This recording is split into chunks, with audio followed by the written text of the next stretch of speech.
Haleluya, selamat pagi Bapak Ibu, Saudara yang dikasihi Tuhan. Mari sama-sama pagi ini kita mau menyembah dan memuji nama Tuhan. Haleluya.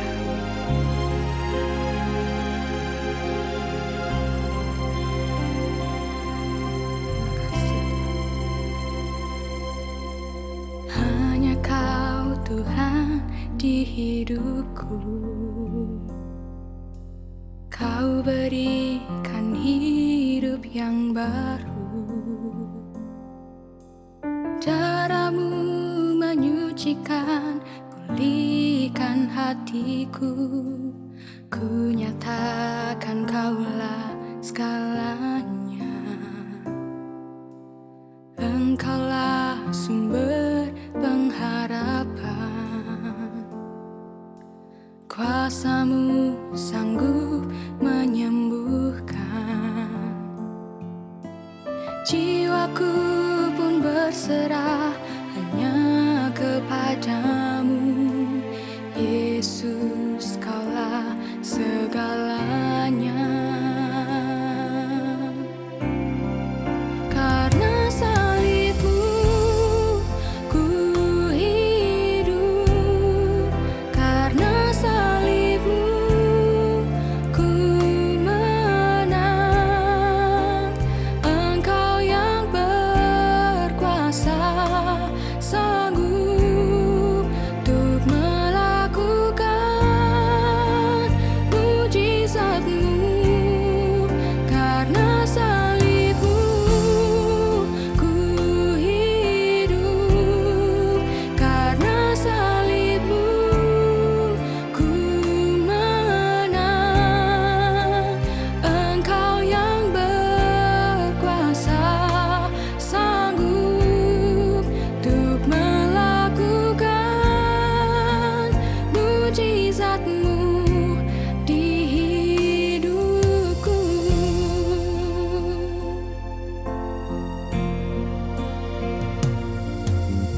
Engkaulah sumber pengharapan. Kuasa-Mu sanggup menyembuhkan. Jiwaku pun berserah hanya kepada-Mu. Yesus, Kaulah segalanya. Karena salib-Mu ku hidup. Karena salib-Mu ku menang. Engkau yang berkuasa sanggup untuk melakukan mujizat.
Puji Tuhan, selamat pagi Bapak Ibu, Saudara sekalian.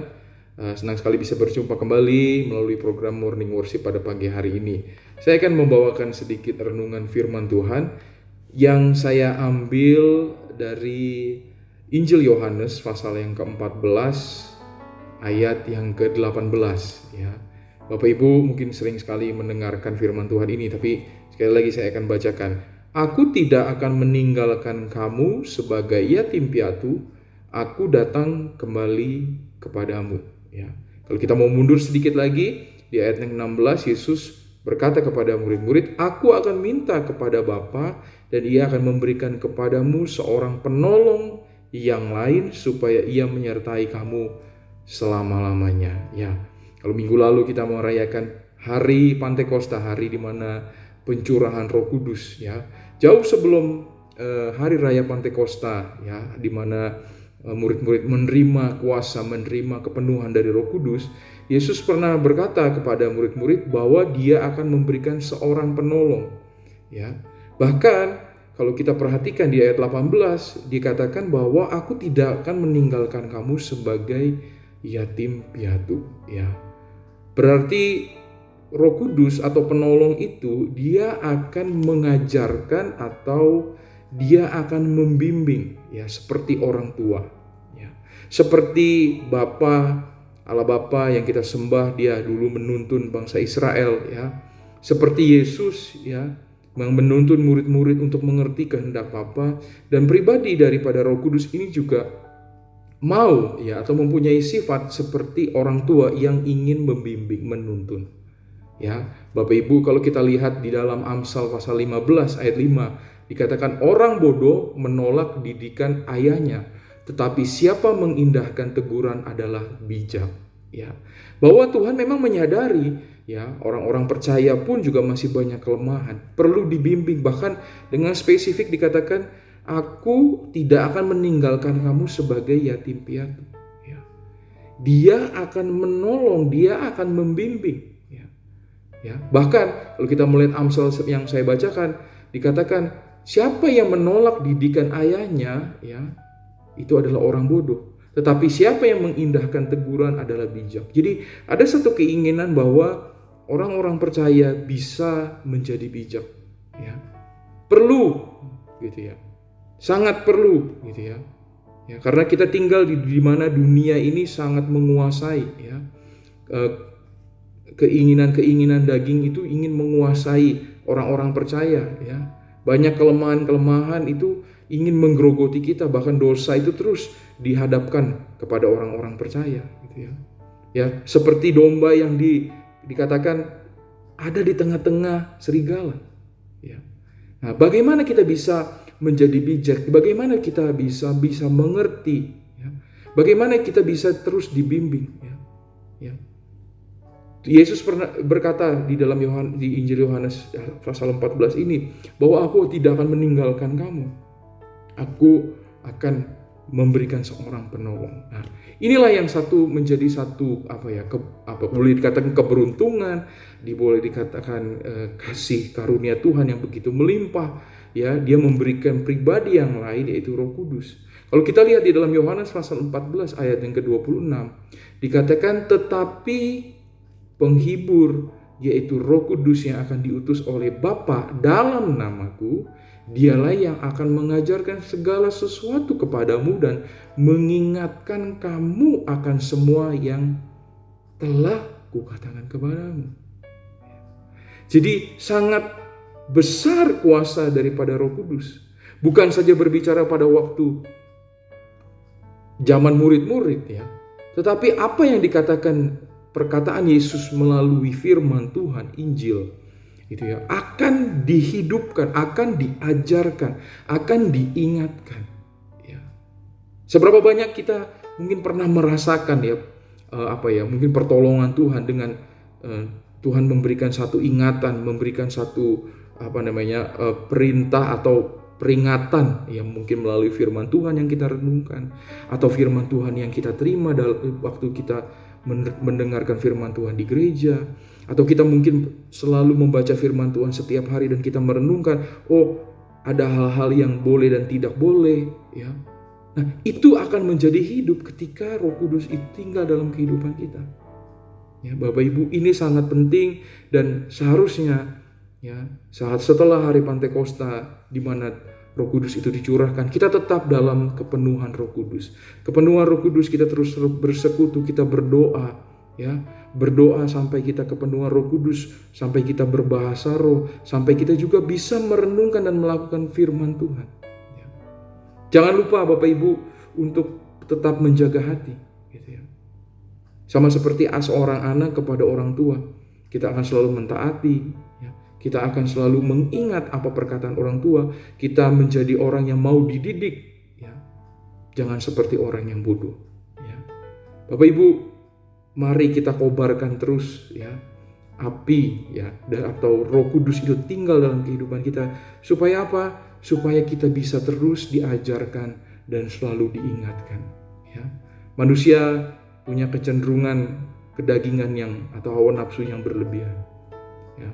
Manusia pasti punya kelemahan, ya, akan memori bahkan. Maka itu sangat spesifik dikatakan Roh Kudus itu mengajarkan dan mengingatkan, ya. Bapak Ibu, mari kita terus renungan firman Tuhan. Mari kita terus berdoa, ya, sampai kita kepenuhan Roh Kudus, ya. Supaya apa? Supaya kita mengerti akan kehendak Allah dan menjadi orang-orang yang bijak. Puji nama Tuhan. Selamat pagi Bapak Ibu Saudara sekalian, dan tetaplah di dalam hadirat Tuhan dan terus merenungkan firman Tuhan. Mari Bapak Ibu kita berdoa. Bapa di surga, kami ucap syukur Tuhan untuk kebaikan kemurahan-Mu. Tuhan, Engkau sudah mencurahkan Roh Kudus Tuhan, dan kami mau Tuhan tinggal Tuhan dalam kepenuhan Engkau Tuhan Yesus. Tapi marilah Tuhan, hari demi hari Tuhan, Kau ingatkan, Kau ajarkan firman-Mu melalui Tuhan Yesus apa yang kami sudah dengar, apa yang kami sudah baca. Kalaupun mungkin kami masih lemah, masih dalam kekurangan, masih dalam keterbatasan, Tuhan berikan kami semangat Tuhan. Membisikkan daripada Roh Kudus yang menyemangati kami. Boleh Tuhan kami menjadi orang-orang yang selalu rindu Tuhan, selalu ingin dekat dengan Engkau, bahkan mengenal dan bahkan menjadi taat Tuhan, dan juga bahkan bisa menghasilkan banyak buah. Tuhan tolong Tuhan setiap keluarga, setiap pribadi, setiap usaha, setiap pendidikan yang ditempuh dari anak-anak-Mu. Tuhan apapun yang dikerjakan ya Tuhan, biar Engkau yang menjadikannya berhasil, Engkau yang menolong semua. Bahkan anak-anak ini Tuhan menjadi berkat di mana saja Tuhan Yesus. Terima kasih bangsa dan negara, Kota Malang sekitarnya, Bapak Ibu Gembala juga Tuhan kami taruh dalam tangan-Mu, gereja kami juga semuanya Tuhan kami taruh ke dalam tangan-Mu. Engkau yang memberkati. Dalam nama Yesus Tuhan kami sudah terima firman-Mu. Haleluya. Amin.